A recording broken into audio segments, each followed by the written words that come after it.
Lily Kyriacou, founder of Rezilien. I work with leaders navigating perpetual business transformation as AI starts to reshape the rules of business and the future of work.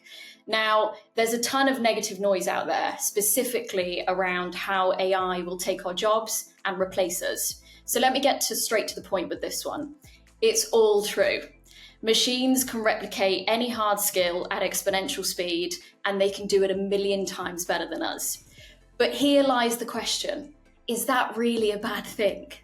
Or is it the single biggest opportunity that we've had since the dot-com boom? For decades, we've been shackled to a traditional notion of a 9 to 5, where every job, no matter how exciting or important, has carried its fair share of, let's be honest, monotonous, time-consuming, and soul-destroying tasks. The norm has always been, you can't just work on the thing that you enjoy the most in your job. That's not how life works, right?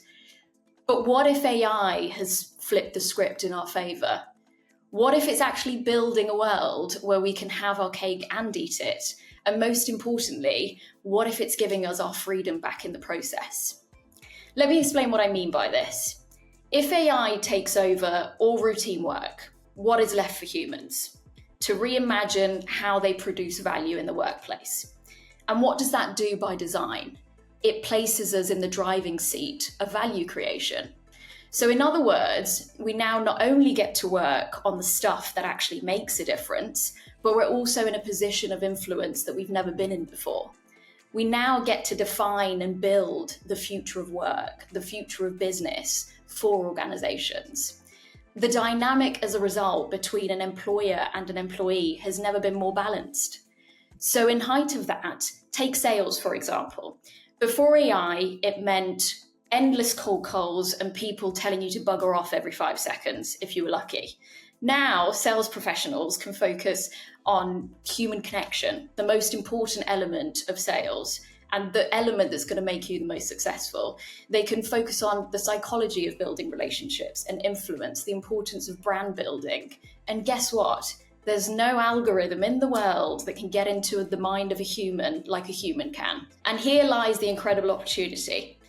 We have the chance to excel at the very things that make us inherently human, all while boosting economic growth and leading more meaningful lives in the process.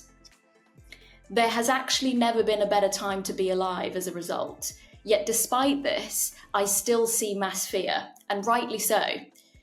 Why? Because we're not only navigating an entirely new world, there are also no tools out there to help us to adapt. People are, as a result, overwhelmed. They don't know where to start, and I don't blame them. So you may ask, why are there no tools out there if this is such an important element of business?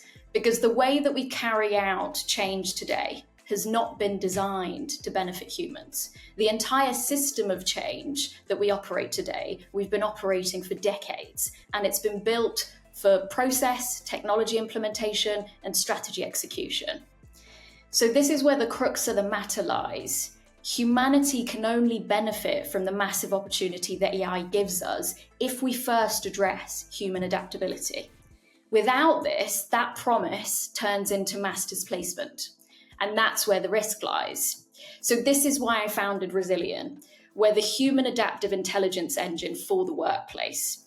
Now, we are the engine through which leaders can see, measure, and evolve their human IP. These are the collective mindsets, the behaviors, and the team dynamics that decide whether change sticks or stalls, whether it's propelling you and your people forward, or it's quietly killing you.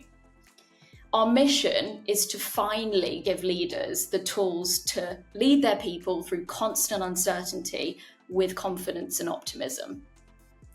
Machines are not the enemy. They could actually be our biggest liberator if we have the courage to see it that way. So in essence, AI has done us a favor, and we need to be brave enough to take it.